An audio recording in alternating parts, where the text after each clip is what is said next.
You know, when you start a series, you read the first book in the series and you do not like it, but then you're wondering, should I continue with the series or not? Because with some series, the first book in the series is not as good as the next book. So this is me telling you whether you should continue with the series if you did not like the first book in the series. First is the Shatami series. If you did not like the first book in the series, I would say continue with the series. I did not necessarily like Shatami that much because this book was written from a psychologically deranged woman point of view. Like the character's brain was not okay. You can literally tell she wasn't. So if you do not like the first book in the series, I'll say continue because it gets better with each series before it flops. For this series, I'll say the best way to enjoy it is to read the first three books in the series with the first novella and just stop. The Twisted Love series. This, I'll say yes, okay, continue. If you did not like the first book in this series, continue because trust me, this series gets better with each book. If you did not like Fourth Wing, I don't really see how you're going to enjoy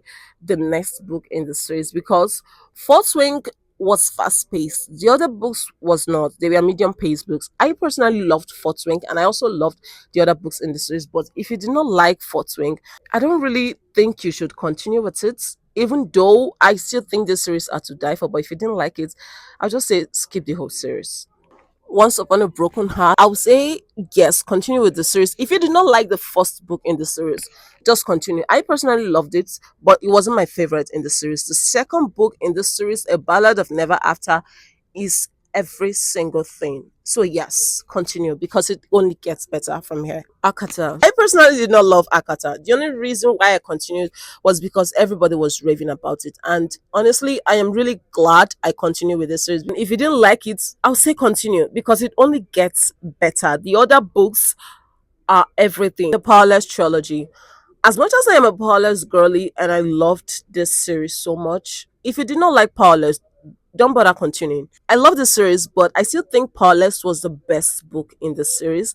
The second book in the series disappointed me, but I still think Powerless is the best book in the series. So if you did not like Powerless, don't bother continuing with the series. Just leave it and move on. Trial of a Song Queen, yes. There is nothing to not love about this series, but then if you didn't like Trial of a Song Queen and you're wondering whether or not you should continue with the series, I'll say yes, my loves, continue. It only gets better with each book. Finally, the Book of Azrael, I'll say yes. If you do not like the Book of Azrael, still continue with this series because for me, this series gets better with each book. So the second book in the series is still my all-time favorite. I personally loved it. I loved every single book in this series, but if you do not like the Book of Azrael, I'll say still continue because it only gets better. But then the Book of Azrael was a really good book.